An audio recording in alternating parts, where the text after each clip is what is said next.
Hey, and welcome into the Big Ten Huddle. I'm your host, JR, and I am back with the man from Disney. He's here, and the NCAA still stinks. Zack, welcome back. Welcome your new shirt. We're so glad to have you here. How you doing? I'm doing great. I've got the two best pieces of merch I can have: an Art of Animation Resort mug from my Disney trip, and of course, the NCAA Stink shirts, which you can find at our store. You should buy the shirt. I'm really not anti-authority. I like, the whole faith thing. It's like we should submit to authority. But when an authority is this bad, you have to call it out. So why not wear a shirt that says it? I think you're just asking for better authority. Like you're Yes. not saying like, oh, I don't want, I want anarchy. You're just like, I want better than what we currently have. That's all you're saying. Do your job. That's all I want. It's not Do that it hard. well. And the NCAA doesn't. Yeah, yeah. If you've listened to this podcast for any amount of time, you know that the premise of this show is talking about every single Big Ten team, having some good banter about the Big Ten and the SEC, and then just pretty much declare the NCAA stinks. However, whenever, however we possibly can. So we're gonna make sure we try to do those three things. Those are our goals. Those are our values that we try to accomplish as much as we possibly can. But I think those are good. Those are good There you go. values. There you go. So, all right. We are so glad to have you here with us. Like Zach said, please do check out the merch and the store. There is a link in the description for that website you can go to with that. There is also some merch at the bottom of the description. It has the NCAA Stinks shirt. It has the cup. It has a shirt that just has a logo on it that you can get. Hats coming soon. We don't have those done yet, but those will be coming. So don't worry about that. That is coming. And then on top of that, please do like, subscribe to the episode. We have a jam-packed episode tonight. We're going to be talking about head coach rankings later on. First, we're going to talk about Brian Williams, how he is out at Maryland by his own choice. Wasn't Maryland's choice. I mean, it kind of was, but still, wasn't Maryland's choice this time. And then Oregon has hired their new wide receiver coach replacement. If you want to hear us talk about Larry Johnson, I did a video on that last night. You can go watch that one. I know that was kind of a big topic on Twitter when I posted that, so I made sure and did a video there. And then we're also going to get into the NFL Combine invites by team. So I've compiled how many invites are from each team. I have those listed for you. I'll put them on the screen. If you're listening on podcast, I will read them out for you there. Which, by the way, if you're listening on podcast, please do give us a rating over there. 5-star would be preferred, but if you are so inclined to do the 1-star, maybe just click cancel before you actually hit submit. That would be fantastic. And follow it on Spotify, especially. Yes. Spotify. Yes, we switched. So we switched our podcast feed, whatever it's called, our posting feed to a different service now that offers some different things that's better. I don't need to get into it for you, but basically that helps us out, and it really helps out stuff with Spotify. So now if you're listening on Spotify, you can watch the video instead of just listening to the podcast if you are so inclined. If you don't want to do that, you don't have to do that. You can just listen to the audio too, whatever you want to do. But now there are more options for you there. So, and then in addition to that, you can become a member of the Big Ten Huddle. We have offers for you to have a monthly call-in show with us, which, by the way, that first call-in show is going to be this Wednesday at 9 o'clock. So if you are a member, be sure, set your calendar, Wednesday, 9 o'clock. Please call in. We got about 10 members right now. We really appreciate all of you being members, and we want you to call in. We want to talk to you. So Wednesday, 9 o'clock is our first call-in show. And then in addition to that, you get priority in the chat. We can see it's you that's a member, and so we're going to try to bring up more member comments than other people. And then we also have, you can request a topic in every single show if you want. I put out a post before every show asking if anybody has any topics they want to have us talk about, and you can do that. And we've had a couple, but we haven't had a ton yet. So if you want to do that, you can. Zach, am I missing anything to tell people about before we get started? I'm just curious who the most controversial coach is going to be in our rankings. But that's a tease for later on in the show. Yeah, you've not seen my rankings yet. I've seen yours, but you've not seen mine. Where is James Franklin in yours? That's my question, because we got someone in on Twitter being like, "Where's Franklin? Is he going to be Well, eighth?" I had a back and forth with that individual on Twitter, and I think he took the back and forth as me saying James Franklin is awful. I wasn't saying James Franklin is awful. I was just saying that James Franklin needs to be better. and It's a fair point. and I think there's other coaches in the Big Ten that need to be better too. So, analysis Mike Locksley of couldn't be one of them, could he? listen, Mike Locksley's last in mine. I'll just tell you right now, he is dead last. Dead last. So there you go. There's the teaser. Let's see who's in the comments here right now. We got Billy Tuesday. Howdy, gents. Hello, Billy. Thanks for being here. We appreciate you. Philip, as always, longtime listener, Philip, ILL. Robert's going to finish it there with the INI. Robert, we appreciate you being here. And then, of course, Philip. Philip, I think you'll like where we have good old Bert ranked. I think you'll like it. So he says, "In Bert we trust." I think you'll like where we have Bert ranked. Yep. No worries there. I'll just leave it at that. So, all right, Zach, you ready to get started? Let's do it. All right. Brian Williams leaves Maryland for, Zach, Jacksonville State, a group of 5, not to be their head coach, but to be their defensive coordinator. When I saw this, I had to triple read it because I was like, what in the world? I thought, oh, they just typoed it. He's going to be their head coach. Now, in fairness, Brian Williams has not been good at Maryland. I think he's been there for a few years now. I forget exactly how long he's been there. I apologize, but he's been there for a few years now. They've not been good. The rumor actually was earlier this offseason that they were going to let go of Brian Williams and hire Mel Tucker to be their defensive coordinator. I just want to say, from a content perspective, that would have been great for us. We would have had a lot of content from Mel Tucker hiring in the Big Ten. We'll talk about that more in a little bit. But Zach, from what it sounds like, this was a move that Maryland is not sad to see him go because they wanted him to leave, but unfortunately they couldn't because the administration of Maryland refused, or at least downvoted essentially the hiring of Mel Tucker. So then they were stuck with Brian Williams. Well, Brian Williams essentially, you can guess, is saying, well, if they're going to fire me, I might as well take a job someplace else where I'm not going to get fired. At least restart my clock. Yes, it's group of 5, formerly an FCS team, by a year ago, but still, it's better than being here and possibly getting fired. So, Zach, what do you make of this whole situation with Brian Williams? Well, I think Brian Williams is smart to get out. And I think the optics look terrible for Maryland. It's not that he left for another Power 5 job. He went to Jacksonville State, of all places. I don't care how bad Brian Williams is.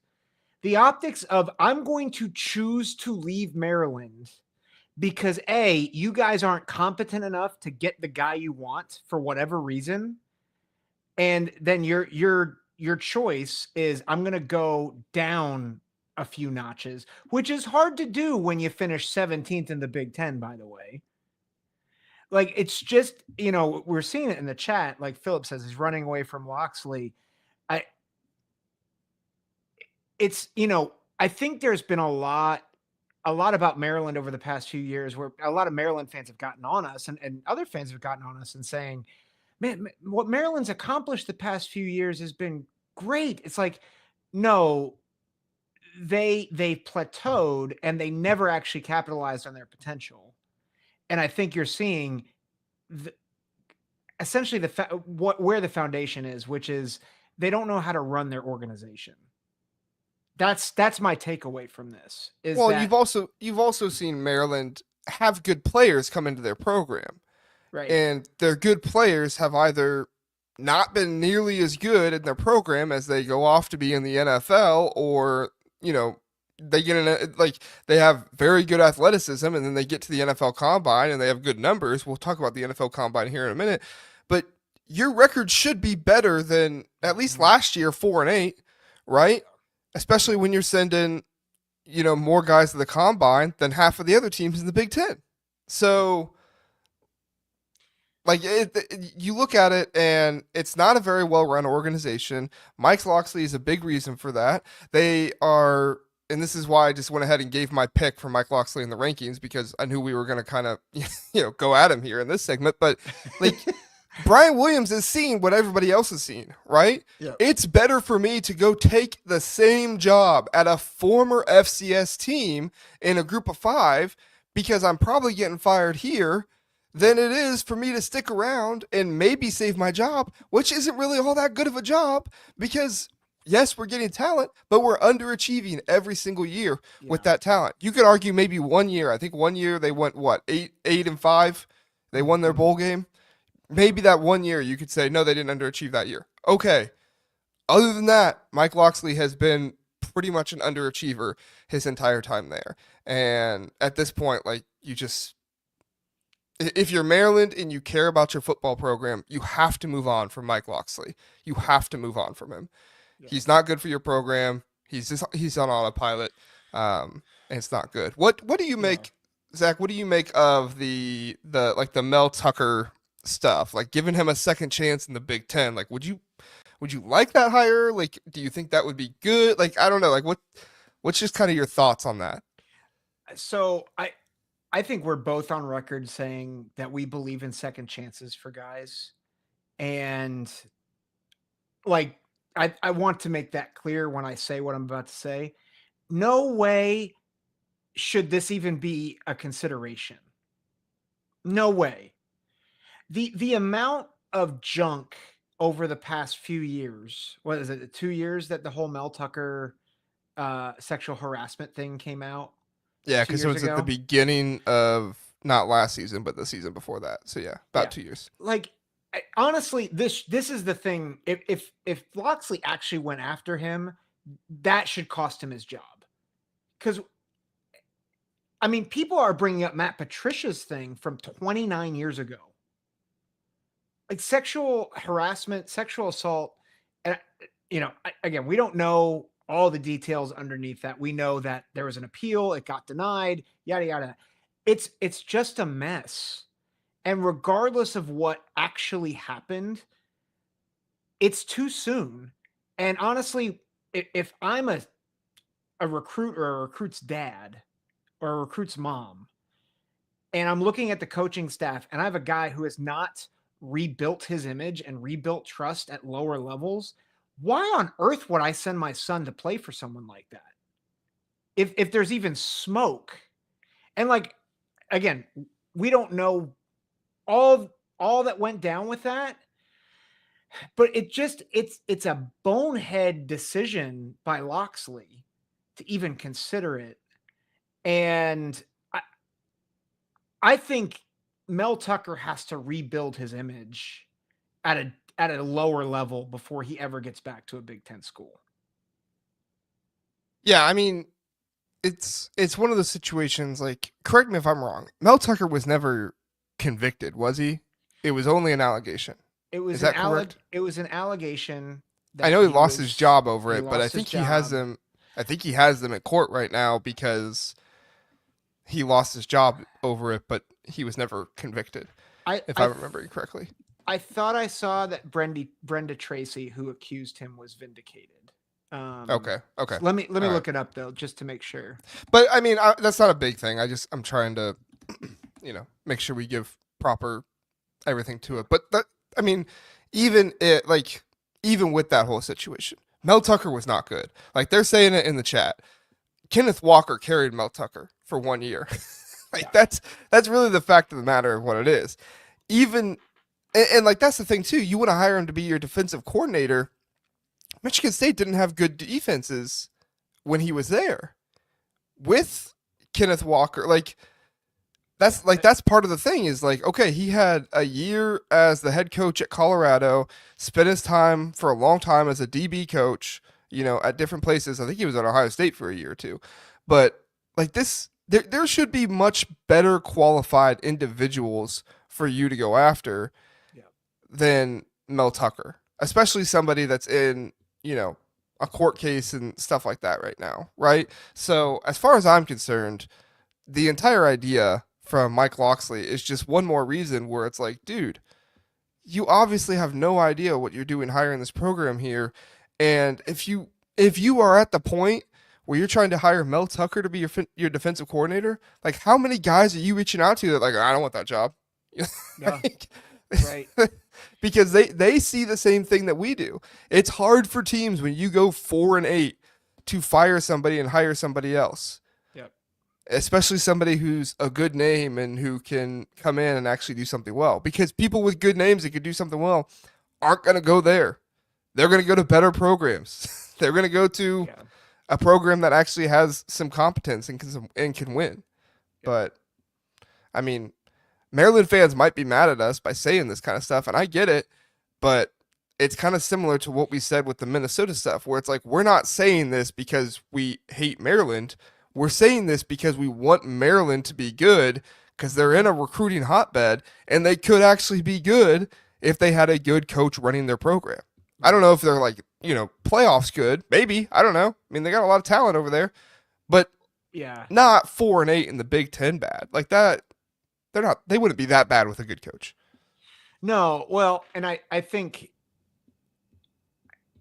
people forget, like, we're evaluating the Big Ten, and I think we see Maryland, and I think we've seen Rutgers a little bit to this too, is like, if you invest well in those programs, yes, historically they have not been great, but there's no reason why they couldn't be. They're both in huge city markets, good recruiting.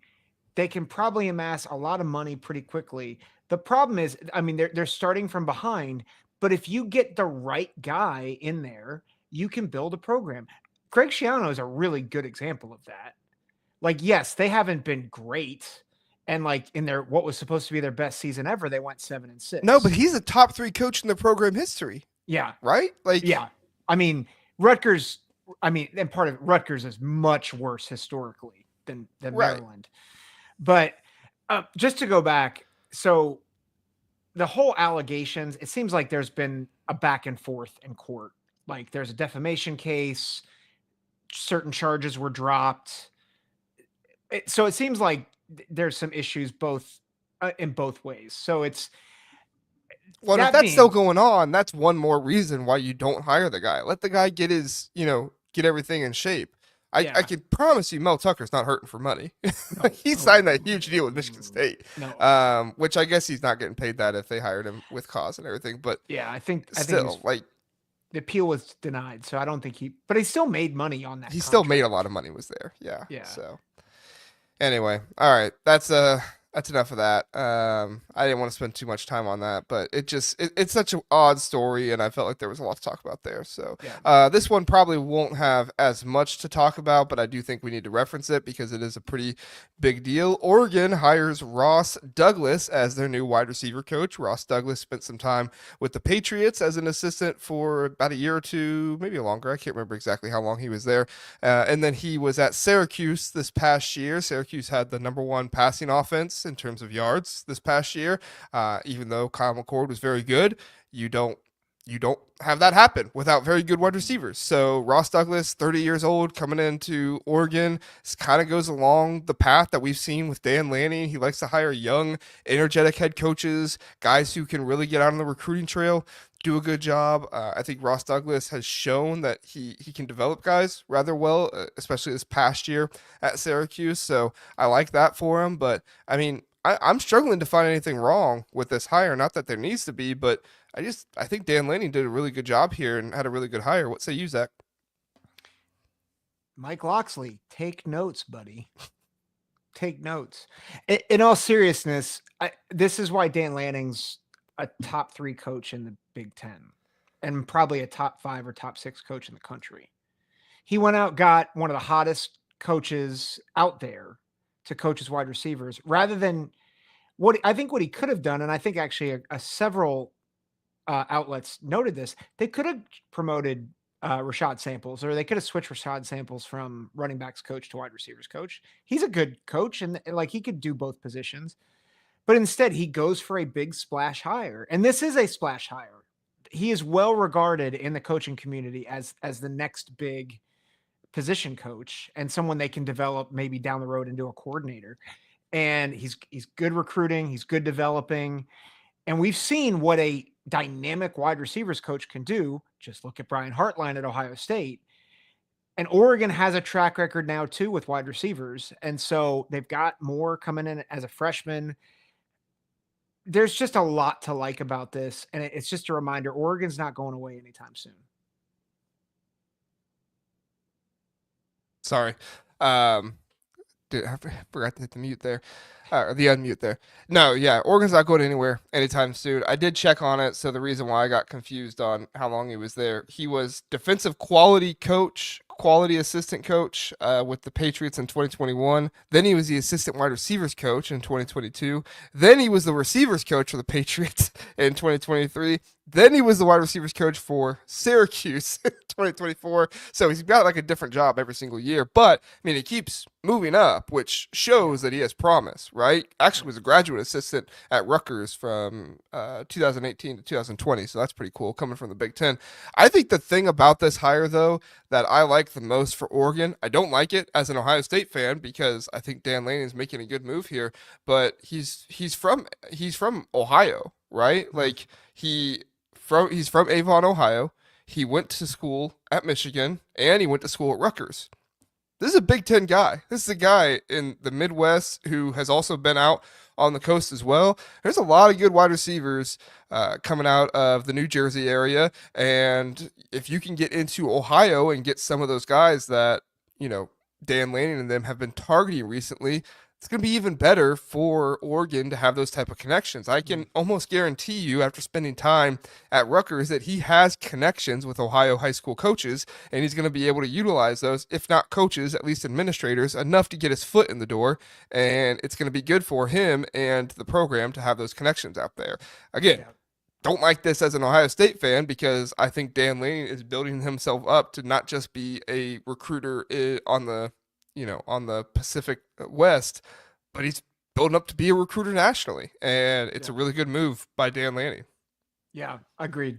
Really. It checks, I think it checks every box, like his NFL experience, Big Ten pedigree, just anything you can sell on the recruiting trail, and then also the familiarity. And it's a home run hire. Yeah. And like I tried to find something about this that I didn't like. Maybe I'm not looking close enough, but I mean, I can't find anything I don't like. He was a assistant wide receiver coach in the NFL, wide receiver coach in the NFL, then went to Syracuse, then now to Oregon. So as far as I'm concerned, this is a really good hire. Dan Lanning is very good at hiring these guys. I guess let me ask you one more thing, Zach, and then we'll move on. What do you think of Dan Lanning's kind of like? I mean, this is on brand for Dan Lanning. Get a young guy in here who can recruit, who can go out, have the energy, make relationships with high schoolers, and bring them to school. Like, what do you make? Like, is he too focused on recruiting? You think? Like, does he need some older position coaches, or in your opinion, like, you have the right offensive and defensive coordinators in place? Just go get young guys who can go get you players to come to your school. Like, what's your thoughts there? No, I think he's on track. I mean, if you think about it, I mean, they had the one seed of the playoff this year, and I think they ran into a buzzsaw against Ohio State that day.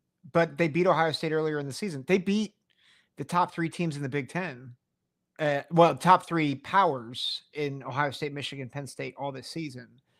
And I think I think their biggest struggle right now is they've had to rely so much on the transfer portal to fill needs that actually I think their homegrown recruiting is the thing. Building their roster from the ground up, I think, has been one of the things that they've needed to do a little bit better job at. And this is a big part of it, is getting these young coaches. And so, yes, I can see why you would pose that question, because it's like, do they need to focus more on development? But I think they've developed guys pretty well. It's just they haven't had a lot of guys. They haven't had all of their guys all the time to develop.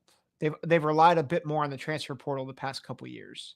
I think that's changing if you look at their recruiting classes over the past couple of years, and I think that'll continue to change. Yeah, I agree. And of course, Zach, we've started the Oregon recruiting discussion, so we've got Phil Knight comments in the chat, which is fine. I'll say my thing one more time.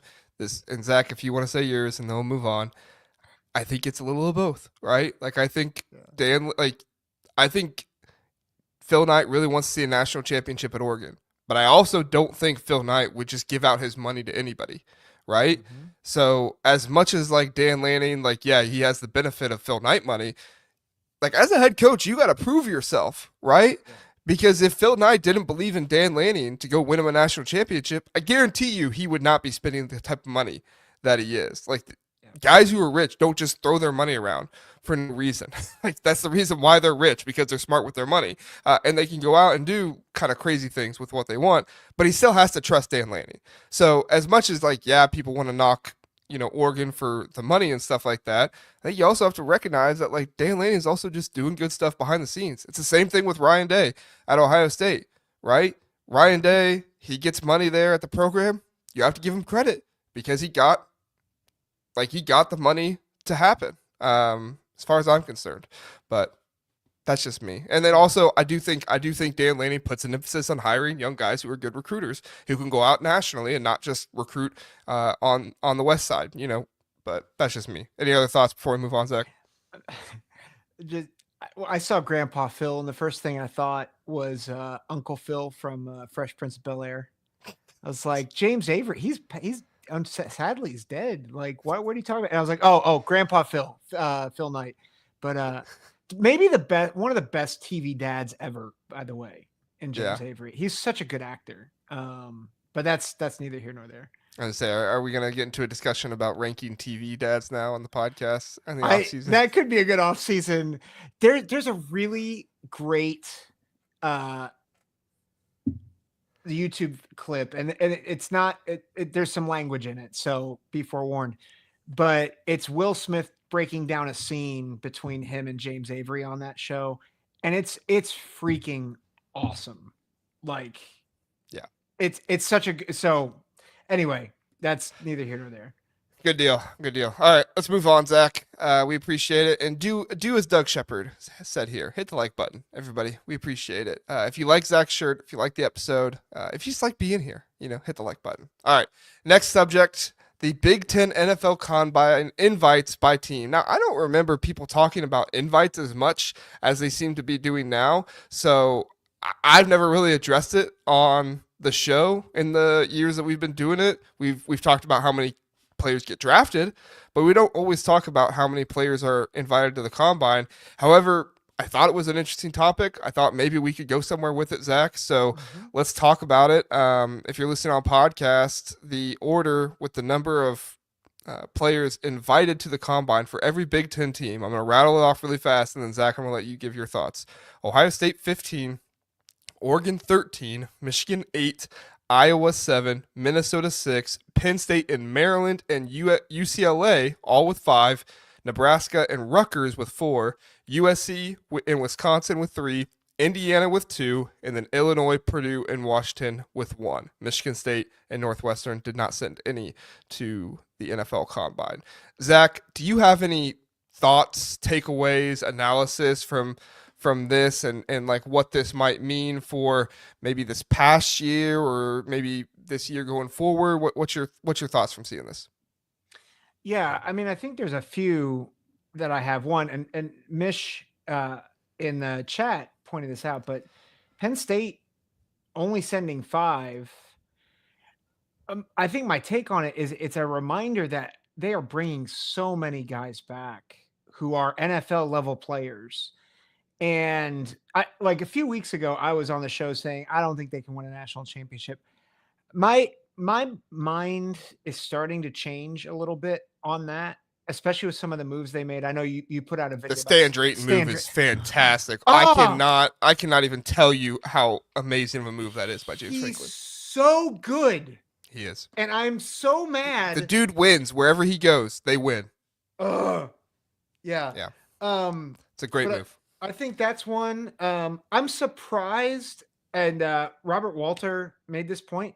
I can't believe that Zachary Franklin didn't get an invite, but also the fact that only Pat Bryant is going. Again, they're bringing back a ton of talent for next year, and we've been saying it on this show that, like, I think I think people are expecting Illinois to dip next year. I'm not. Because they bring back everybody and they got some wide receivers who I don't think can necessarily replace the guys that they're losing, but I think they're bringing in enough guys to make it like to be able to have some firepower. So those are a couple of them. And then I think Minnesota having 6, I think that's a testament to the type of program PJ Fleck is building with their development right now. Yeah. Right? And they're going to have guys drafted like Ariante Ursary is going to go early. I'm really looking forward to seeing how Daniel Jackson tests, because I think he could surprise some people and get taken a little earlier than maybe people think. Yeah. I love me some Daniel Jackson. Yeah. Yeah, Daniel Jackson's awesome. Trojan Fight is asking if he missed I believe you're referencing the coaching rankings list. No, we're getting to that next. So this is our final topic before we get to the coaching rankings. No worries there. Trojan Fight, you're still in for it. Yeah, so I think some things that stuck out to me, right? Iowa sending 7 and Michigan sending 8. Felt like both of those teams underachieved a little bit last year. I mean, Michigan, they got big wins to end the year, Ohio State and Alabama. So obviously, if you're a fan, you're feeling very optimistic about this next year. But I also think like half of those 8 guys are first round picks, right? Will Johnson, Kenneth Grant, Colston Loveland, Mason Graham. Like, you had 4 first round picks on your team, and you only went 8 and 5. Like, I'm not trying to dog Michigan or Sharon Moore or anything here. I'm just saying, and it'll be reflected in my coaching rankings. Like, at a certain point, we do need to recognize that, like, even though Jim Harbaugh didn't leave Sharon Moore's staff, he did leave Sharon Moore some good players, and Sharon Moore failed to identify. We'll get into it more with the coaching rankings, but so we'll stick on this. I think Maryland sending 5. It's basically what we talked about before. Like, you sent more guys to the NFL Combine than you had wins last year. You know? Oof. That's a good. I mean, so that's bad. Rutgers sending 4. I think that's kind of a testament to where that program is going. I mean, Rutgers sent more guys to the NFL Combine than USC sent. Did you ever think in your life, Zach, that you would ever see more players from Rutgers go to the NFL Combine than USC? Like, that's just wild. Yeah, that's well, and I think I appreciate what you're saying, because I think the NFL Combine is maybe a referendum on what coaches are doing well and what they're not doing well. And I think you think of USC and Lincoln Riley, and you think they should be able to churn out talent and be a destination. And instead, they like a lot of the talent has either dried up or they've transferred out. And I think that's been a concern we've been talking about for weeks and months now. Whereas I think I'm actually surprised that Rutgers is only sending 4 with all the talent that they had. Now I know they have a number of guys coming back. I was say they have guys coming back too. Yeah, but I'm surprised, and I think that speaks to what Schiano's building there. Yeah, he's building a good development program, and I think, you know, like we talked about it a little bit. Well, you weren't here, but Jeff and I talked about it a little bit when it came to the, the hiring of their new defensive coordinators. Like, there is a certain way you have to go about things if you're Rutgers, right? With getting your recruits and getting talent in the building.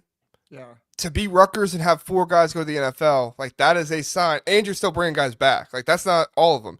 And you're still bringing guys back. To me, that's a huge testament to development, but also being able to find guys that maybe other schools aren't as interested in, right?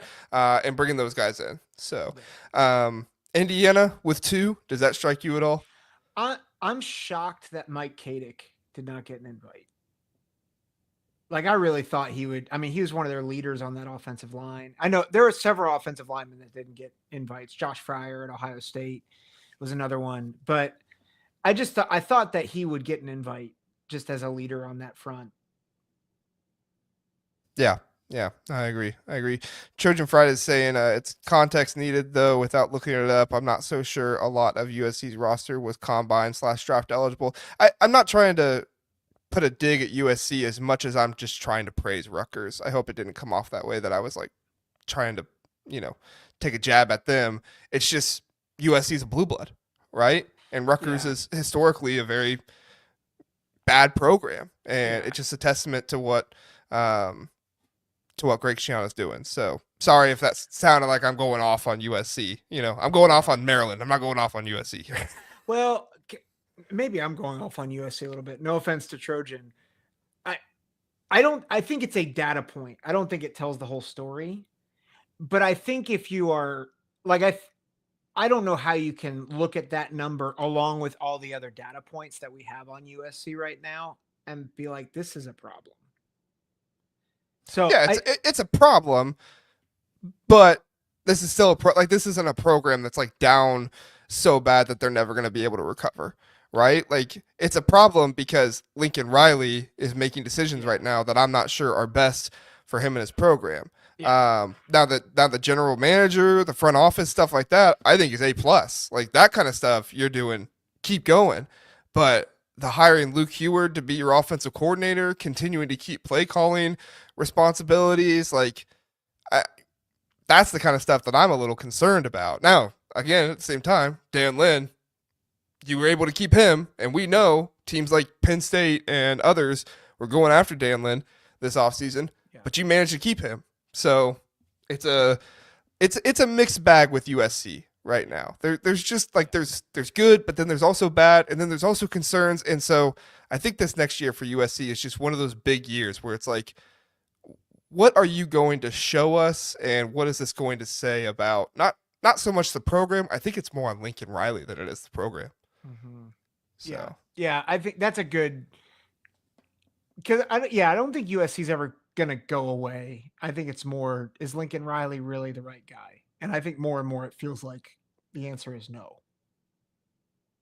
yeah. All right.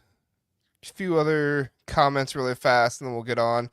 Joe R says only 2 invites speaks to the tremendous coaching job by IU staff. Yeah, I mean, again, that was what we harped on all year. Was Indiana just a very well coached team, and they are bringing some guys back too. I mean, there's guys that had NFL potential that are coming back. So, that's there as well. Penn State guy saying Michigan 100%. I'm friends with an insider that covers Rutgers, and they are spending like nuts. Yeah, I think they were labeled one of the top 5 biggest spending teams in the transfer portal this after the season was over, which I'm not surprised with getting some of the guys they did, like Damon Payne, Troy Williams, Justice Haynes. But like I said, I would have thought maybe they would spend a little bit more to maybe get an additional offensive lineman. But that's just me though. Sam cleared that up in our last Sunday episode, so we don't need to rehash that. If you want to know more about that, Sam and I had a lengthy discussion on that. Philip asked, did Curtis Rourke get an invite? He did. Let me see if I have the list here. Of the quarterbacks in the Big Ten that got invites, you had Curtis Rourke, Will Howard, Dylan Gabriel, and Max Brosmer of Minnesota ended up getting an invite. So excited that Brosmer got an invite. Absolutely should have gotten one, and I'm glad that he did. Yeah. Running backs, you had Travion Henderson, Caleb Johnson, Jordan James, Donovan Edwards, Quinshon Judkins, Woody Marks, Kyle Monangai, Kalal Mullings. Yeah. Were there any names that you noticed that got an invite or didn't get an invite, Zach? Of course, we said Zachary Franklin from Illinois. Yeah, Zachary Franklin, Mike Kadick from Indiana. Yeah. I think this is not the question you asked, but I think I'm curious to see how certain players test, and I hope that a lot of them do. Like honestly, I think Donovan Edwards needs a good combine to get back into the draft conversation. At the very least, he needs to show his athleticism, because the athleticism's there. He just has to put it up with his numbers, right? Yeah. And I think that's what he's going to get drafted on. He's not going to get drafted on his ability to hit the hole. We saw it wasn't great last year. Not the film. No, the film's bad.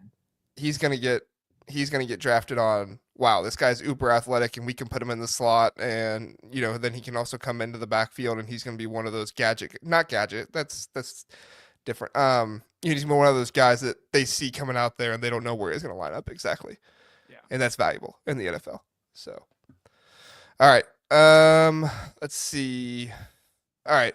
That's enough questions there because we do have to get to our coaching rankings and they might take a while. We'll see. I'm sure there will be a lot of discussion. We are going to hit a commercial really fast, guys, and then we'll come back. We'll talk about our coaches rankings. So stay with us. We'll be right back. Have you ever wanted to watch all 22 film, that film the coaches watch? Well, now you can. Introducing the Coaches Film Room. Over at Minutes to Sports, former college coach Zack Smith breaks down film of the most relevant teams in college football with a bit of a Big Ten lead. It's not free, so you'll need to sign up for the Colonel tier, which is $25 a month, but I can attest to you that it is far more worth it than that. With about 4 to 8 games per week, this is worth so much more money, not to mention Zack's analysis, making you a smarter football fan. Go check it out. The links are in the description, minutestosports.com. You won't be sorry.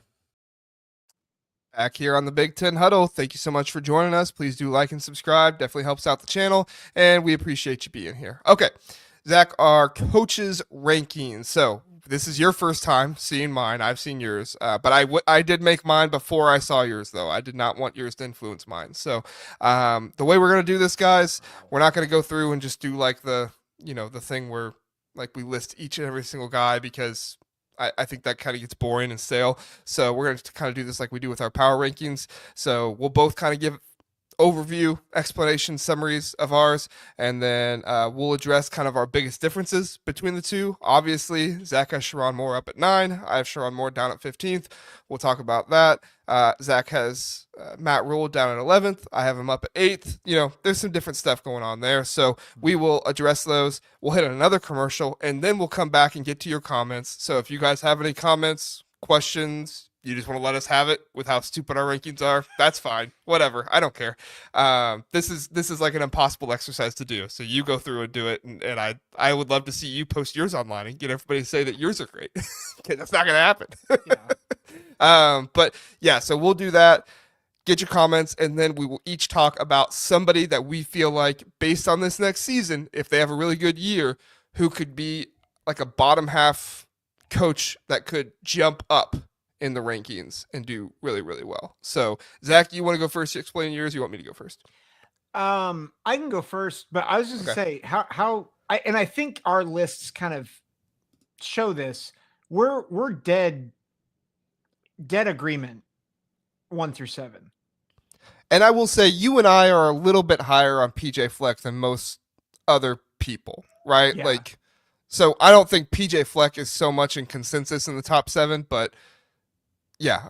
Sorry, go ahead. Yeah. Well, to be fair, and I'll say this, I am not a PJ Fleck guy, but I was impressed by especially how he rebounded after going 2-2 to start the season. I thought that was big. And I think his track record, I'm more and more seeing, I think, how valuable he is to that program. So, yes, Philip, great comment by Philip.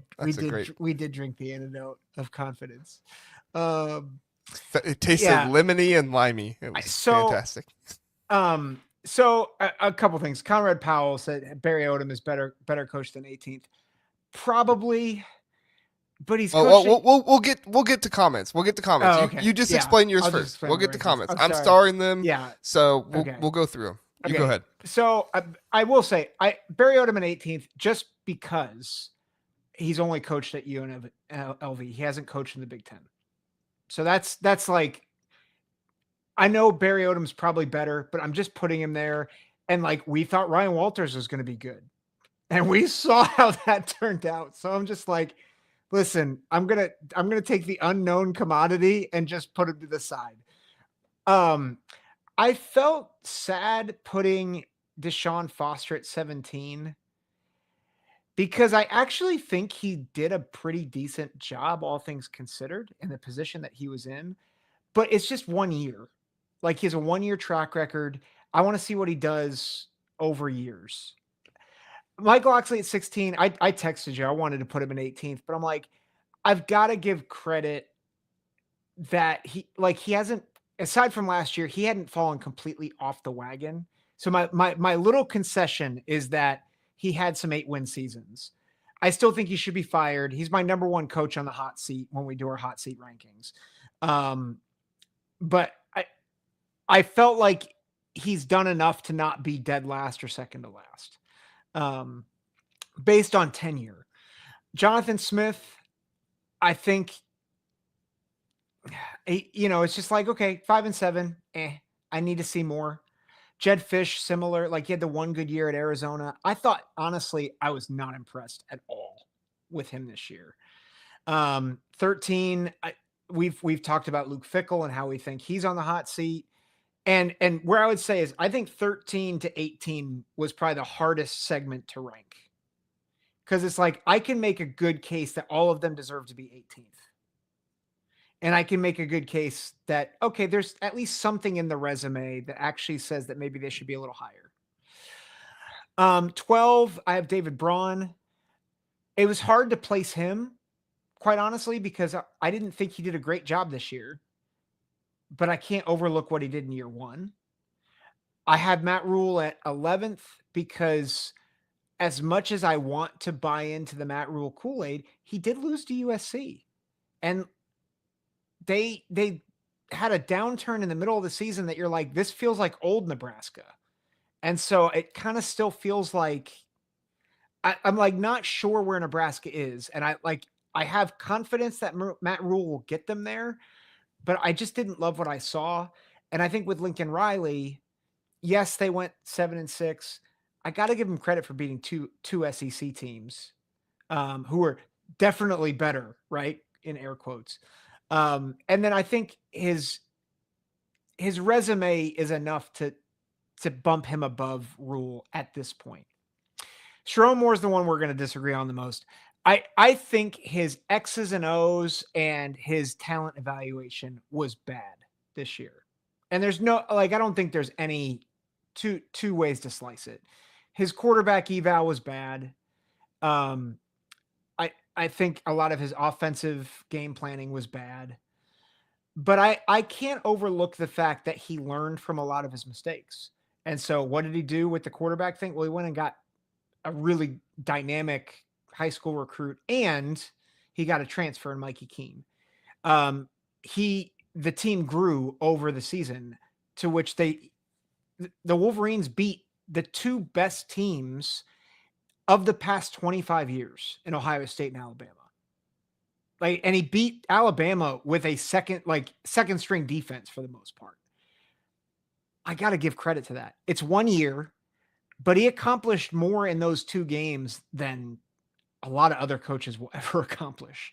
So I have to give credit there, despite his failures. And then Greg Schiano's steady. What he's done at Rutgers is great. And even though this year was disappointing for Rutgers fans, we're talking about Rutgers having a disappointing season at 7-6. That means he's raised the bar. And people will don't understand how hard that is to do at Rutgers, to raise the bar, especially after Chris Ash, right? Especially after Kyle Flood. Being in a Big Ten that is this good, it was a huge, the fact that the bar has been raised to a point where they actually didn't clear it with a winning season is a big deal. And then PJ Fleck at 7, Kirk Ferentz at 6. I had Kirk Ferentz a lot higher a year ago. I just can't. He's slipping. And I don't think he is. I think he's steady, but I think he's declining. Curt Cignetti, I thought about putting higher, but it's 1 year. I want to see more of a track record. Bielema is a dude. He's great. And for what he's done at Illinois, he deserves to be in the top 5. Franklin is appropriately rated, and he has Penn State as the 3rd best team in the conference right now. And so I have him 3rd. And I know some people will think that's a travesty. He's won over 100 games in 11 years at Penn State. And he's had them in the race almost every year, except for 2020 and 2021. And he elevated that program after the darkest days with, I know Bill O'Brien kind of kept them steady, but he deserves a lot of credit from helping them go from 7-6 to being in the conversation for the playoff and the Big Ten championship almost every year. And then I don't think you can debate 1 and 2. I think it's Dan Lanning and Ryan Day. Yeah. So I'm not going to try to combat anything you said because we'll get to that in a second. But I'm just going to go through my rankings really fast. So obviously you and I agree on 1 through 7. I think you have to give PJ Fleck credit being up there at 7 for what he's been able to do. Now, I will say that was in the Big Ten West, getting to double-digit wins a couple of times in his career. But still, like I think Minnesota is sending NFL talent. I think that's still regarded as a hard place to play at by people who know the Big Ten rather well for most of the conference. I think there's also there's some teams that don't struggle there as much just because of the talent gap there is. But I mean, if PJ Fleck gets things rolling and moving, and then I think you also have to consider how much PJ Fleck is having to turn over his roster because there's just not enough pay for his assistants, right? So like for him to be able to be putting out NFL talent while not having very much pay for his assistants, and he's gonna have another defensive coordinator this year. If that defense looks good again, at a certain point, you got to give the man credit. So I'm trying to think past just the wins and losses. I'm not like Kirk Herbstreit and say don't count the wins. But I am somebody that tries to look at it and say, what is this person doing with what they have? Whether it's their program, whether it's their players, and that's why I have Greg Schiano up at 9, similar to you. What is he doing with what he has? He is elevating the bar. Now, I will say, admittedly, Matt Rule for me is at 8, more because of what he's done in the past and less about what he's done so far. Now, he took Nebraska to a bowl game. I don't think that should be, something that's just overlooked. First bowl game in X amount of years. I don't even remember how many years, but it's a lot. It's more than it should be at Nebraska, but he was able to take them back there. And even though the season didn't end the way you wanted it to with, all those losses in the second half of the season, he still got them to a bowl game, and I think he deserves credit for that. And I think he deserves credit for what he did before. And I think that's kind of like where my rankings are is yes, I'm taking into account what they've done in the Big Ten, but I'm also trying to take into account what they've done before. David Braun hasn't had a single player drafted. I don't think he's had a single player sent to the NFL Combine the 2 years he's there. And he won 8 games 2 years ago. Now, last year wasn't as good. You got the quarterback wrong. Shouldn't have brought in Mike Wright. Probably should have brought in somebody else. But you're still working with some circumstances there. So, Admittedly, I might be too high on David Braun, but that first season, I mean, everybody was expecting them to be 1-11 that season, and he won 8 freaking games. Yeah, you have to give credit there. You have to give credit. You have to. Yeah. USC, not USC. Lincoln Riley at 11. For me, I don't. This is so hard. I think Lincoln Riley did a really good job at Oklahoma, and people are going to say, well, JR, you gave Matt Rule credit for him at his time at Temple and Baylor. Why aren't you giving Lincoln Riley credit for his time at Oklahoma? I think Lincoln Riley is an incredible QB developer, and he is an incredible offensive coordinator. But I think he's a head coach. And I think that if he wants to take that next step to being a top 8, top 5 coach in the Big Ten, he has to put away the offensive coordinator. He has to put away the QB coaching, trust somebody else to do it. And if you're going to make that happen, you have to actually let go and let it happen. That's just me personally. Maybe they come out and they win 9 games next year with a much better Danton Lynn defense. That could happen, right? That could definitely happen. And if it does, he's ranked much higher next year. Mm-hmm. But so far, that's what I'm looking at. And I do think he does deserve some credit for taking USC from where they were before he got there and nearly winning the Pac-12 the next year. Mm-hmm. But I think Lincoln Riley is just somebody who needs to adjust to the Big Ten because he won 2 SEC games this year, but he had a bad record in the Big Ten. Yeah, so he's got to figure it out. He's got to adjust. We'll see if he can. Mm-hmm. And then the guys 12 through 14 for me were guys who have had success at lesser programs but haven't done it in the Big Ten yet. Now, admittedly, Jonathan Smith, Jed Fish only been there for a year each. But let's not forget, Jonathan Smith and Jed Fish, they had their teams, Oregon State and Arizona, in the top 15. That's something that those programs don't do often. And they were able to do that at those programs. Jed Fish took Arizona, who was 1-11 his first year, and won 10 games 2 years later. To go from double-digit losses to double-digit wins in 2 years, that's impressive. But I don't think you can really set apart Fickell, Smith, and Fish from each other based on what they've done in the Big Ten. So I'm holding on to that playoff appearance for Luke Fickell, and then I'm saying Oregon State, Arizona, both get into top 15. And then for me after that is Sherrone Moore. And this is probably a much longer conversation. Honestly, we could probably do a whole segment on this, but I'll just kind of hit my points. I agree with you. He did improve, and I do think that needs to be thought of, especially him being willing to move on from Curt Campbell. I do think that needs to be, thought of. But at the same time, I saw him making coaching blunders even in that Alabama game. Calling timeouts when Alabama has the ball, and then they go down and they score on that drive to in the first half. These are coaching blunders that you should not be making, and you don't have the offense to get the ball back and score in 5 or 6 plays. Yeah. So why are you calling timeouts? Just let him run the clock out, right? He had coaching blunders against Ohio State. Now, they won that game. Nobody's taking that away from them. But did they win more because of the players, or did they win more because of Sherrone Moore? I'd say you had better players in that one rather than Sherrone Moore personally, and I'd honestly give more credit to Wink Martindale than I do Sherrone Moore in that game. Now, credit to Sherrone Moore, he hired Wink Martindale, but he also hired him to be the highest paid defensive coordinator in college football. So it's hard to turn that down.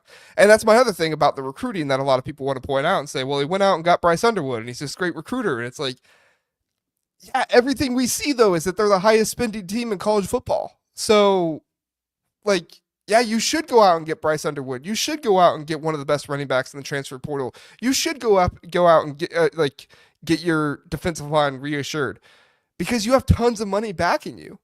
And that's my last point of it all is people say, oh, well, he got that money. He deserves credit for that. If you're going to give Dan Lanning credit for getting money from Phil Knight, you got to give him credit for that. I don't, though, because the reason why that money is there, did he have a great relationship with Dave Portnoy? And Dave Portnoy was like, I believe in Sherrone Moore. We're going to get him a quarterback. No. Dave Portnoy saw that crappy quarterback play that Michigan strutted out there week in and week out, and Dave Portnoy didn't say, I believe in Sherrone Moore. Dave Portnoy said, I'm tired of watching this crap, so I'm going to give them some money so that way they can actually get a quarterback. So, yes, Sherrone Moore did a good job of getting money for his quarterback, but he did a good job by not getting anybody to be quarterback for them.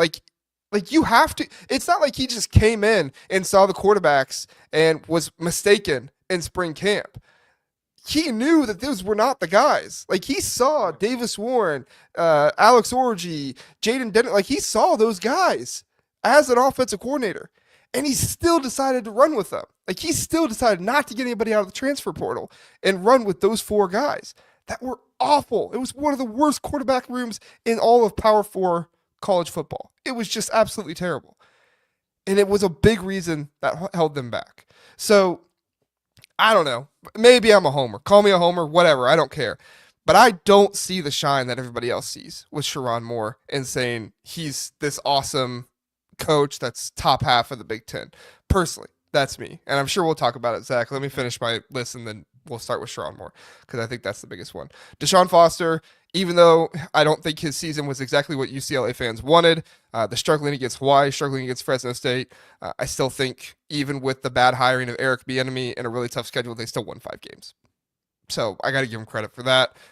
They took it to LSU for a half, which with the way that season was going for him so far, there would have been a lot of teams that wouldn't have even taken it to him in the first 5 minutes. But his guys played for him, and I think that's admirable. And then Barry Odom at 17, he did well at UNLV, and he actually did okay Missouri before he had to leave there. He wasn't like excellent or anything, but he did okay there for a little bit. And then Mike Locksley, I don't think I need to explain that one. He's last place. Okay. Zach, you heard my thoughts about Sharon Moore. Go ahead and give me the counter of why Sharon Moore should be higher than 15th. Oh man, I don't know if I have a good counter. I've Well, convinced you. Yes. No, well, I think it's more. I think I'll be honest. I think Sharon Moore and Deshaun Foster were the two hardest to place, and it's because one, I agree. they're both in their first year. I would argue that Deshaun Foster overachieved, and I would argue that up until the Ohio State game, Sharon Moore underachieved.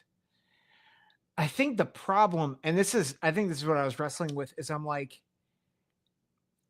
how much fool's gold is the Ohio State and Alabama win for Sharon Moore? Because if it's not, and that's real, like what is, and I mean this seriously, like what big game has Lincoln Riley actually won?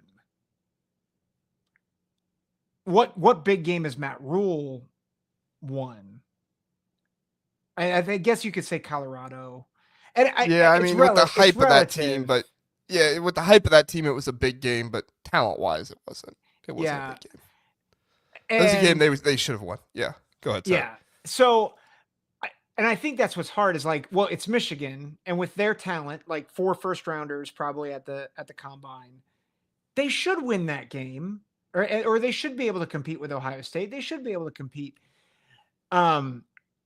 So I think it's more. I thought 1 through 8 for me was incredibly simple, and 9 to 18 was just really difficult. And actually, I thought I would have Locksley at 18, and I think as I was processing through it, I'm like, I don't actually know if I can.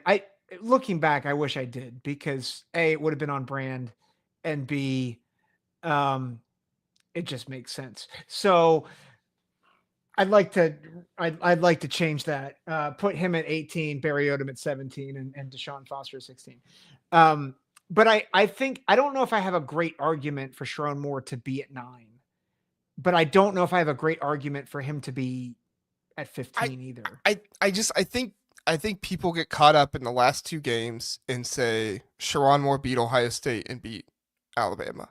And I think those are good thoughts. And I think, people say, well, Sharon Moore beat James Franklin, and Sharon Moore beat Ryan Day, and Sharon Moore beat Kalen DeBoer.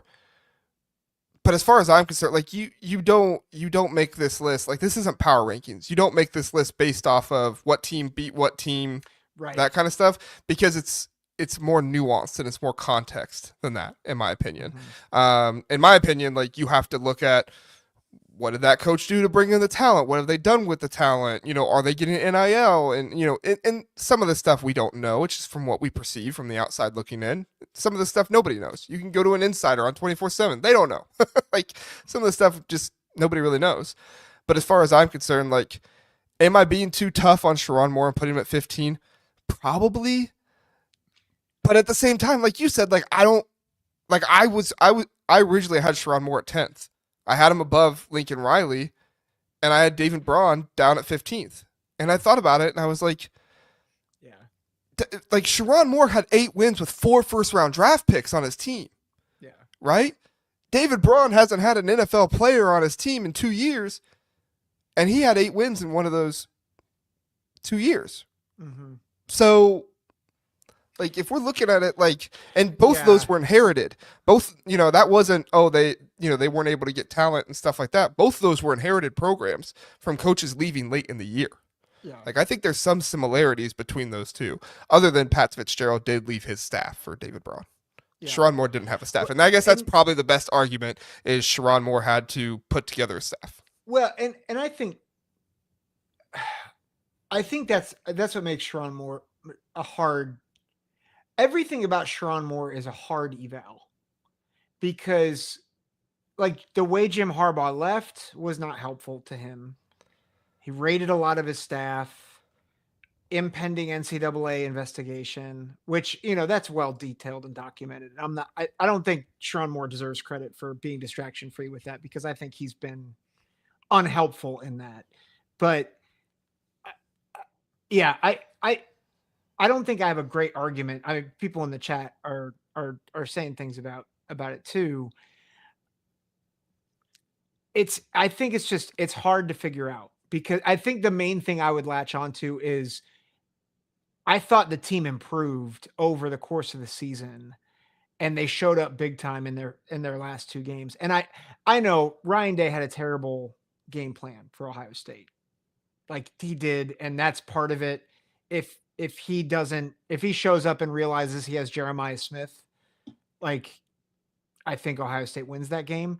But the reality is you play who you play on that day. And Michigan beat that version of Ohio State, and that matters. And you saw the progression from the beginning of the season to Indiana, where they gave Indiana a really big game, a really hard fought game, and then Ohio State, Alabama. Here's my end of it, and my takeaway at the end of this. I feel like Sherrone Moore and Deshaun Foster, because I think to me they're linked, are two very big incompletes, because it's hard to eval a coach after a year. Yeah. And so I don't have a problem with you having Sherrone Moore at 15. Because I think he could be 15th. I think he could be 16th or 17th. I just don't think we have enough. I want to see the trajectory. Yeah, I think that's fair. And I think that's like the last part of our conversation we're going to have here is what coach maybe doesn't have enough on them right now, but can elevate themselves up to a much higher status after next year. We'll get to that, and we'll also get to your comments in the chat after we hit a commercial break. Please do vote in the poll as well. I'm going to bring up those polls. I'm not bringing them up, but we'll talk about those polls, and then we will get to you all's comments and go from there. So stay with us. We'll be right back after we see this message. Home Field is your go-to destination for premium collegiate apparel with a passion for comfort and a flair for vintage design. Home Field brings you gear that is comfortable and stylish. With over 150 colleges to choose from, Home Field digs deep into the archives, uncovering forgotten logos, iconic mascots, and legendary moments to create one-of-a-kind apparel. Use my code TBTH for 15% off for new customers, or use my link in the description. Back here on the Big Ten Huddle, we appreciate you being here. If you do not catch the YouTube live, or you don't want to watch on YouTube, we also have the podcast version as well. Spotify, Apple, Amazon Music, all those places. You can go catch the podcast version over there. You can even watch the video version on Spotify. So if you don't want to watch the YouTube for whatever reason, you can head on over there. We have the graphics and everything like that to help you out on the screen. I know for some of these topics, like the coach rankings, sometimes it's hard to keep it straight when we're talking around, so we're glad to provide that for all of you. Okay, let's get to the polls really fast, and then we'll get to comments. So I asked who should be 18th: Zack, Locksley, Odom, Foster, or other. Locksley won with 47%. What do you think about that? All is right with the world. See, you should have put Locksley 18th. I should. You gave him too much credit. I did. Odom and Foster were tied at 21%, and then other was 10%. So not sure who the people had as other. Maybe if you were thinking other, put that name in the chat really fast, and we'll see. And then I asked who was right on Sherrone Moore. Is it JR or is it Zack at 9? And that, I think I did that poll wrong. 80% said JR at 15, but then 20% said who is right on Sherrone Moore. I must have done something wrong there. I'll have to remake that poll. I don't know how that happened. Let me remake that poll after we get to some comments. I think you just wanted to win. You wanted to make sure you won that one. That's I did want to win, but I didn't want to win unfairly. All right. Philip says, what is your criteria for rankings based on complete history, or who would you want next year? So I'll give mine really fast. I went with complete history. I didn't go like who would I want as my coach next year. I don't do that one as much because I do think like youth comes into that. Like if I was gonna say who do I want as my coach next year, Kirk Ferentz would be dead last for me, and that's not so much because of Kirk Ferentz and his coaching. That's because I think he's gone soon because of his age and he's gonna retire at some point. So I think it's a little unfair to a guy like Kirk Ferentz. And then I think you're probably valuing a guy like, you're probably valuing a guy like who would I think like Deshaun Foster probably a little bit too much because he's young and he brings energy and recruiting stuff like that. I think you have to look at the whole body of work. I do try to prioritize more Big Ten, but I do look at the full history of their coaching history. Zach, what say you? Yeah, I think it's got to be the whole package. And obviously where they are in their coaching arc matters, right? Like I think if you asked us 10 years ago, Kirk Ferentz is probably a top 3 coach. But it's not 2014, it's not 2010, it's 2025. And Kirk Ferentz is very clearly on the downswing. And so like he's not top 3, he's 6th and probably going to continue to slide unless if he showcases that coaching acumen again. Yeah, I agree. Conrad Powell says Barry Odom is a better coach than 18th. Yeah, I put him at 17th. I do think it's hard though. Like I get where you're coming from, Zach. Brand new to the Big Ten. His most success was at a Group of 5 program. Yeah. I don't know. Do you have any thoughts? Yeah, I'd say my ranking at 18th is more just he's an unknown. So I don't actually think he's the worst coach in the Big Ten. Yeah. Trojan says no love for Lincoln. Yeah, I mean, trust me, like I want to put Lincoln higher because of the playoff appearances and stuff like that at Oklahoma, and I do think you have to take that into account. But at the same time, like I just think USC is better than 6-6. I think USC has better recruiting. I think USC is a better program. I think they're a blue blood. So, I mean, my ranking of Lincoln at 11th is less about me trying to dog him, and I'm not saying you're saying I am trying to dog him, Trojan fight, but it's less about me trying to dog him and more me saying like USC should be better than 6-6 or 7-6. They won their bowl game. But yeah, any thoughts there, Zach? Yeah, again, it's not just their history, but also where are they in their coaching trajectory. Lincoln Riley's done nothing at USC that makes me think they are absolutely going to be the blue blood that they should be. And that's including, in 2022, they went 11-3, but they lost the most important games that they needed to win that season. And they have just they've tailspinned a bit since then. That's not a word. They have been in a tailspin. There we go. That's the right usage of the word. Yeah. Since then, and they showed no real ability to compete at the highest levels in the Big Ten this season. And that's very concerning. But then, the caveat of they did beat 2 SEC teams. So, yeah. Which just means the Big Ten's better than the SEC. Yeah. Right? We knew that already. I thought this comment was funny. We don't need to discuss it. But an abandoned 1996 Honda Civic would be ranked above Mike Locksley. Credit to you, Joe R. That was a funny comment. Mish says, should Lincoln Riley be fired? Not if you don't want to pay $90 million.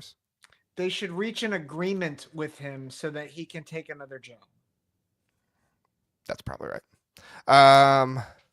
Rule had to fire his offensive coordinator midseason. I don't know. Do you give Rule credit for that or not credit for that? I kind of give Rule credit for having, the fortitude to fire like mid-season, fire his offensive coordinator, bring in somebody who wasn't even on staff, bring in Dana Holgorsen. Like, I can see why people would say that's a bad thing, but I also look at that and say, like, I mean, Matt Rule saw that it wasn't good and he fixed it.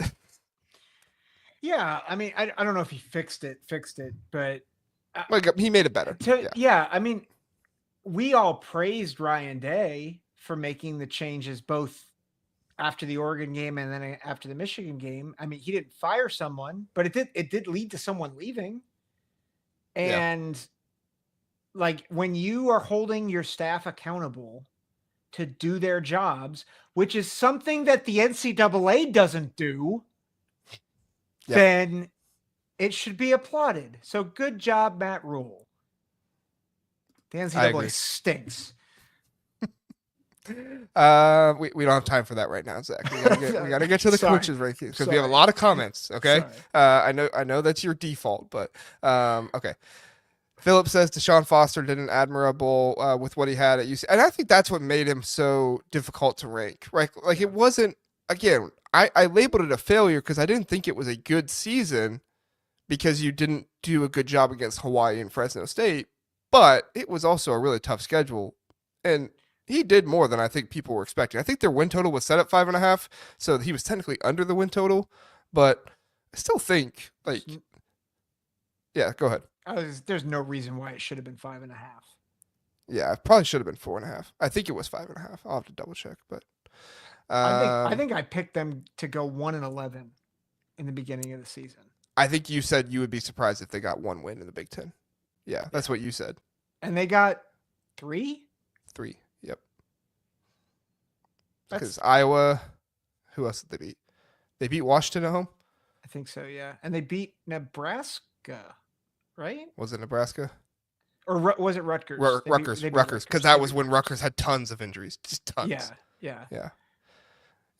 Which I'm not trying to discredit UCLA. It was a good win for UCLA, but I'm just adding context.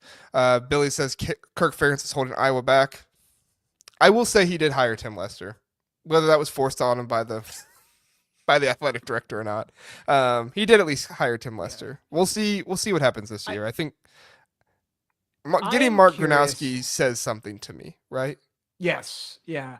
I am curious because a lot of people say that about Iowa and Kirk Ferentz, and part of me agrees with that, but part of me is also like, what happens when Kirk Ferentz leaves? Because I'm not sure the grass is going to be greener.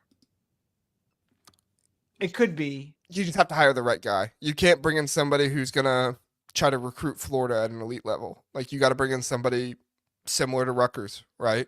That knows how to get guys from Iowa. Yeah. That doesn't pay too much attention to, their testing numbers and looks more at the intangibles and can this guy be Cooper DeJean, right? Yeah. You don't think they take a run at Bert, do you? Even if they did, I don't think they get him. I think Bert's good at Illinois, and Illinois is investing in their program too. So I think that's what Bert wants more than anything. Yeah, I love that we call him Bert. Here we go, more Bert. Bert should be higher than Franklin, and Sig should be higher than both. No, that's a hard no from me. Yeah, I mean, I can see the argument. For me, the Sig thing, though, is it was only one season. And I do get, he didn't really have the opportunity to do extra at James Madison because they were new to FBS and, they couldn't go to the postseason and stuff like that. So that is, and they couldn't win the Sun Belt either when they were there. So, I can see why somebody would rank Cignetti above Franklin and Bret, but I would not agree with it personally. I just think it's too small of a sample size. Personally, yeah, I agree. And then I could see Bret over James Franklin if you want to argue where their program's at and stuff like that. But I think you do also have to take into account James Franklin did take Penn State over when they were being hit with the sanctions and stuff like that. That was not an easy job to turn around. Yeah, well, James Franklin is. This is why I think him at 3 is controversial. I think a lot of people. And us included, we've said, is James Franklin the right guy for Penn State? But there's context to that question because that question is all about, is he the right guy to get them to a national championship or to win the Big Ten, which, by the way, has 3 or 4 programs that could win a national championship now? That's a different question than what we're asking of Bert. Quite honestly. And so we're evaluating both coaches on very different levels. And we expect Penn State to be at the same tier as Ohio State and Michigan, which quite frankly, they haven't been. But we're upset at James Franklin because he's plateaued at 10 and 11 wins almost every year. And you've got to give credit to that, even if you're I'm not sure if he's the right guy to get them over the top. And if they want to get over the top, they should fire him. But that's a different question than ranking all the coaches. So I have a hard time because I agree. I think on the surface, like just on, you say Burt over Franklin or Cignetti over Franklin, you're like, oh, yeah, I could see that. But I think if you actually look at what Franklin's accomplished, it's like, man, he's won the Big Ten. He got them out of got them to a much better spot after the sanctions. He's turned them into a contender almost every year in the Big Ten. Got them to the playoff this year. Got to the semis. Like, we're having a very different conversation. Philip says here, he says, I would consider Burt over Franklin. He has done more with less, including winning the Big Ten, has a program that had decades of being bad, looking like a playoff contender. I will say, like, he won the Big Ten with Wisconsin, and that, like, Wisconsin was good fair. at that time. Like, he didn't win it with Illinois, but I see what you're saying, Philip. Like, he did win the Big Ten, and we need to That's actually consider a that. good point. I didn't think about that. But I would also say the Big Ten also wasn't as strong as when James Franklin is. But yeah, like I said, I think James Franklin is up there. I think I'm pretty solid with him at third. But if you wanted to give me all the arguments for Bret Bielema above him, I wouldn't argue you too much. Like, at a certain point, I'd be like, you make really good points. Yeah. I wouldn't say I agree with you, but you make really good points. Yeah. Just kind of leave it at that. Yeah. So, all right. Let's see. Where did I stop? Okay. Brandon says Furman should be higher. So, controversy there. Maybe if you take into account full season longevity, like full career longevity, everything like that, probably. Yeah. All time, he's probably number one, like in terms of overall career. Yeah, like if you take into account like all, yeah. Anyway, but yeah, I think we lean more toward the current day a little bit too, rather than like the early 2000s. Tyler says my only problem with Locksley is he's a terrible coach, but he has scrappy teams. Yeah, it's hard to like a coach though if his problem is he's a terrible coach. But I see what you're saying, Tyler. I see what you're saying. They're scrappy. Scrappy. I mean, they give you good games, but to me, it's a little too inconsistent. Like they'll play up for the big games. Like they played up for USC, but they don't play up for. And they played up against Michigan. They play up against Ohio State, but they don't always play up for every single game. Yeah. So I see what you're saying there, Tyler. But I also, you're right. He's just a bad coach. Yeah. Brian says Southern Cal is one of the most talented, rich areas in the country, and there is a lot of booster money just waiting to be used. Riley should be a real contender, but they're not. Doesn't speak well, and then he goes on another comment. But I think this was the most relevant part. I do think that, like, I think recruiting matters, right? Like, what kind of talent are you bringing in? Riley has not done a great job of recruiting Southern Cal. Now, I think that's going to change with some more front office people around him and doing a better job there, but. I do think that's another piece of it is Riley hasn't done the best job of recruiting at the level that USC should, right? Yep. Like I think they're top 10 right now in the 2026 class, which is good, but I don't know if they'll finish there. We'll have to see. Yeah. All right. A few more, and then we'll get to the sleeper. USC NIL is a problem though. Look who they lost. 2 guys in the portal who were top 10 in the portal, next to nothing to replace them. Yeah, and I'm always one, not always, I'm generally one to say that's kind of on the head coach, but sometimes it's not. And I think that's one of those tricky situations where, maybe a USC insider would tell me it's not. But at the same time, like, I think nowadays, one of your primary roles as a head coach is being a funder, right? Mm-hmm. And I think this is the stuff you lose out on when you have Lincoln Riley so involved with the offense and so involved with the quarterbacks. He's not going out and being the funder. Am I wrong, Zach? What do you think? Yeah, I need to think about that. Say more. Say more. Well, so like I think about Ryan Day. Like Ryan Day and Eli Drinkowitz too is one of the biggest examples. I'll use Eli Drinkowitz so that way I don't look like a homer. Eli Drinkowitz was big time play caller, big time offensive coordinator type that went to Missouri. When he was calling plays, didn't go well. Like that was not what needed to happen for them. But once he stopped calling plays, they went to that bowl game against Ohio State, beat Ohio State. Like that was if not the first season, it was the second season where he stopped being the play caller. I think it was the first season when he stopped being the play caller. And then you see Missouri now utilizing NIL in a crazy way, and they're keeping a lot of their in-state talent home. Now, that was part of that is because of the legislature that got passed in the state of Missouri. But if you like read into some of that stuff, Eli Drinkowitz was a big reason why that legislature passed, because he went out and advocated for it. Like, he's a head coach and he's out there advocating for political changes to better for his NIL. So, like, I know Lincoln Riley's not going out and like advocating for political change at USC, but I think that's just one example of like how becoming a CEO, becoming the true head coach of your team, not just on the field, but also behind the scenes too, means so much more. And that's why I say, and Jeff said it in the last episode really, really well, like, Lincoln Riley just got to give it up. He's got to give up the play calling. He's got to give up the quarterback coaching and just be the head coach. And I think USC would be much, much better off for it because, like I said, USC is a better program than 6-6 or 7-6. Sorry. Yeah, that's well said. I think you saw this with Chip Kelly a lot when he was talking about transitioning from head coach to UCLA to offensive coordinator. I think it's hard for guys who just want to be in it for the ball to become a manager and a CEO. And I think maybe that's Lincoln Riley's biggest problem, is that he doesn't want to give that stuff up, and he doesn't realize, unlike Drinkowitz and Ryan Day, it's like, you need to do that stuff. Like, that stuff is really important to be able to navigate, especially at a program like USC. You've got to raise money. Like, you've got to get partners. Yep. And it's a new world. That's not what Lincoln Riley was dealing with 5 years ago. Yeah. And so I think, that's a really good point. Thank you. We do have Asian Posh Dorian here saying, hey, JR. Hey, Dorian. Thanks for being here. We appreciate you. Always love when Dorian's able to make it into the chat.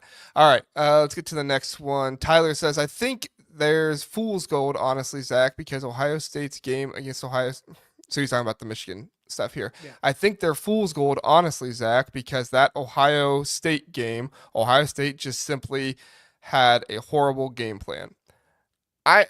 I'll let you comment on this just a second. I try not to get too much into like the Ohio State beat themselves, because I do think it takes away from like what Michigan did. Like they still like should have run the ball better, but I do think there is definitely a conversation there. Like I said, I think it was more on Wink Martindale for the win rather than Sherrone Moore, and I also think it was probably more on Ryan Day for the loss and Chip Kelly for the loss than it was on Sherrone Moore, because it was bad game plan, bad play calling, and Wink Martindale had a good game plan going into it. What say you, Zach? Yeah, I don't think they did not beat playoff Ohio State, but the record books will show that they beat Ohio State, and so I think exactly. Yeah, like you can't, and that I think that's why it might be fool's gold. Like that's why I said I don't know. But the record shows what the record shows right now. And I think, at least in my mind, I want to give credit to that. But no, you don't want to. You feel like you have to. Yeah, it's semantics. I don't want to. But no, I think Tyler's making a good point here. Like I do think there's conversation around all of that. But I just try not to be completely dismissive and disrespectful of another team, because they got the win. We have to give them credit. So, and then one last comment. This was from the Penn State guy, and I thought it was a very interesting comment. Had an interesting question. You have to judge coaches based on the talent that they have to work with. If Day and OSU had UCLA's roster, do you think they do much better than 5 and 7?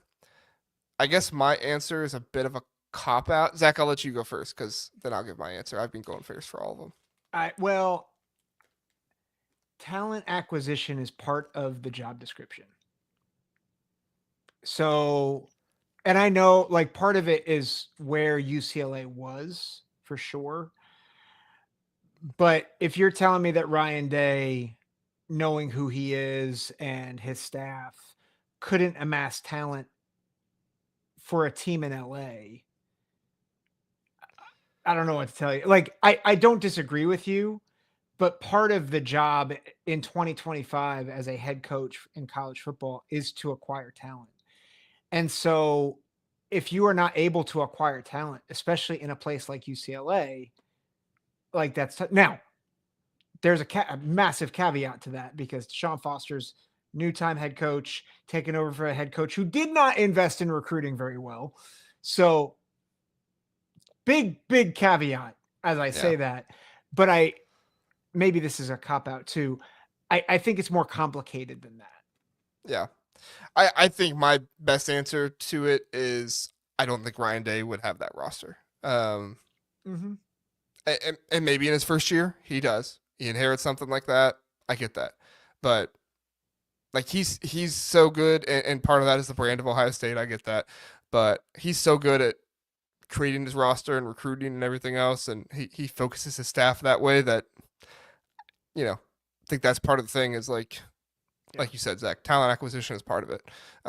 So you have to have talent, you have to acquire that talent, but if you don't do well with that talent, i.e. Mike Locksley, then yes, it definitely gets into that situation. So, all right. A lot of good comments from people. I apologize. I had to start a whole bunch, so I wasn't watching everybody else and what was going on. So, Zach, I'm going to look through some comments just to make sure we didn't miss any. Why don't you smash the like button. We got Eric from the OHIO podcast here. We always appreciate Eric being here, reminding people of that. Please do, Zach, give us your coach that say next year they have a really good year or they have an opportunity to have a really good year and could really rise themselves up in your coaches rankings.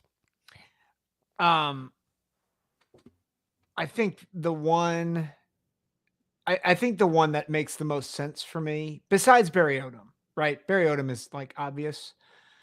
The one for me is actually Matt Rule. And I think he has the schedule to do it. Because if you look at the schedule, Cincinnati, Akron, HCU, and then Michigan at home.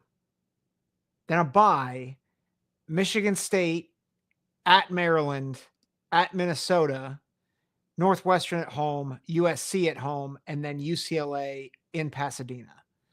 And then they finish with Penn State and Iowa. I really think they are at minimum a 9-win team next year.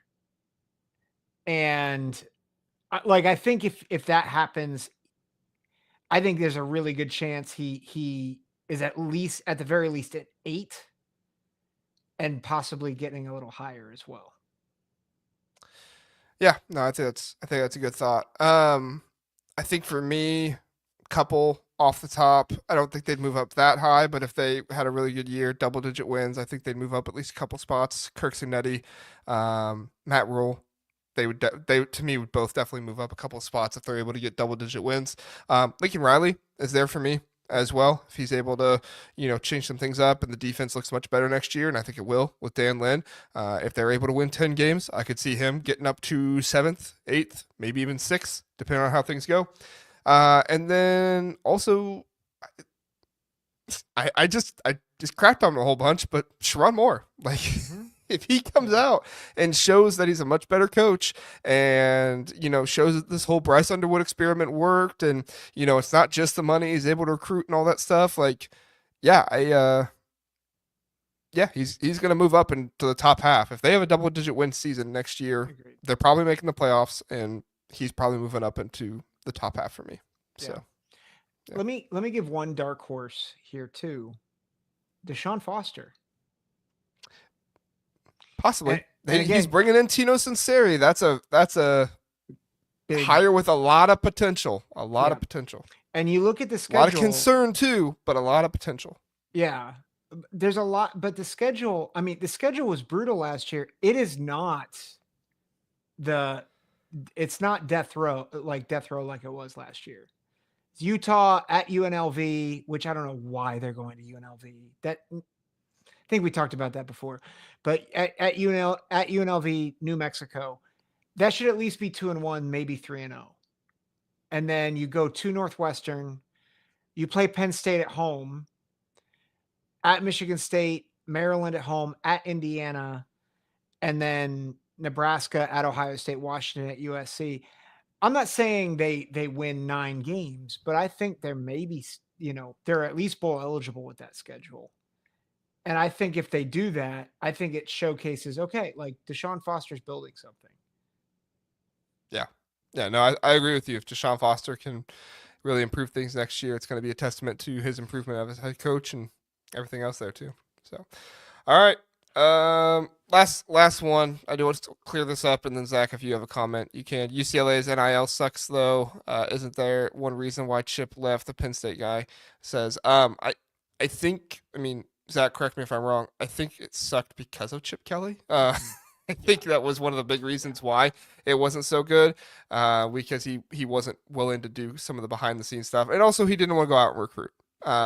And it's hard to give money to somebody who won't go out and try to acquire talent. That was why they kind of became so portal heavy. At least that's what I have heard and seen. Maybe other people have seen or heard things different, but is that fair? You would say, Zach?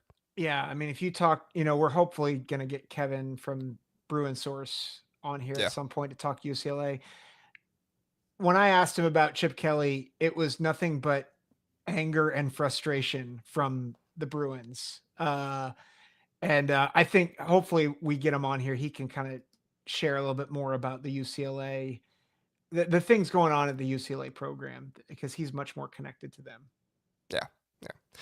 But I mean, tons of great points from everybody tonight. I tell you, these head coaching rankings are not easy to do. I would challenge you to go through it and do it yourself and try to reason everything out, because it's not easy to do, and present it to somebody and see what they think. They're probably going to pick holes at it because it's just the nature of rankings and everything they are. So, all right, Zach, that's all we got for tonight. Appreciate everybody being here. Appreciate Zach, you being here. You got anything before we head out? David Greenshield asked about if we're going to have a call-in show. Oh, and yes. We are. But you got to be a member. So, yes, call-in show Wednesday at 9:00 Eastern time. Yes, Wednesday, 9:00. Come with your questions. Maybe we'll have answers. Yes. Or maybe we'll just say the NCAA stinks. Maybe that too. Yeah, we'll have a call-in show Wednesday night, 9:00. Really appreciate it. We're gonna aim for an hour, but at the end of the day, like, you guys are paying for being members, so I'm not gonna have you be on for 5 seconds and then be like, get out of here. I'm not gonna do that. So, we'll talk to you, and who knows, maybe we'll double some people up and have some good conversation and stuff like that. So I've seen the way Mark Rogers does his call-in shows, and he sometimes does stuff like that, and it's rather interesting. But yeah, so anyway, we'll see you Wednesday night, 9:00. Become a member. Hit the member button below. You like, subscribe, do all that stuff. If you're listening on podcast, we appreciate that. Please do give us a 5-star review. Zach, you got anything going on you want to talk about before we get out of here? We're gonna have a Sky U Pod, and we're gonna do like a postseason breakdown for Minnesota coming up here on this channel. So stay tuned. We're recording tomorrow night. That episode should go live probably either Tuesday or Wednesday. So sweet. Should be good. This sounds like insanity, but it might just be the kind of insanity I'm willing to do. JR, Zach, do head coach, offensive coordinator, defensive coordinator combo rankings. This feels like something that we need to do, maybe not just the two of us, but with Jeff and with Ken. Yeah. Possibly. That would be nearly impossible to do, but maybe we'll just set out and do it, because we got an off season to do all kinds of fun stuff like that. If we're going to do wrestling rankings for head coaches, I guess we could probably do some head coach and offensive coordinator and everything else. So good idea. The Penn State guy, I'll write that one down. Not sure if we'll do it here soon, but we'll get to that one at some point. So yeah, might get to the wrestling one sooner than later. Oh, Philip has a good idea. Big Ten SEC combined head coach rankings. That would be interesting. The SEC coaches all suck. Yeah. I'll be the bottom. Yeah, Lane Kiffin's last. Below Mike Locksley. Not because he's a bad coach, but because he just complains incessantly all the time. Like, what is this? Like, we got people loose. Doug says F the SEC. Oh dear. Oh man. Oh, I love that. Yeah, we didn't have enough SEC banter tonight. Maybe another time. So, yeah. All right. Hey, and Penn State guy says, you guys have a great show. If you ever need an PSU insider, I'll come on. We appreciate it. Yeah, we always enjoy doing the show. And yeah, if we ever need anybody from Penn State, we'll let you know. We're gonna do probably more collaboration stuff with teams and stuff like that this off season. So we'll let you know. So thanks everybody for being here. Podcasts, live, however you listen, means a whole lot to us. We love doing this show, and you know, we think it's great. So thanks so much for watching. We appreciate it. We'll see you next time.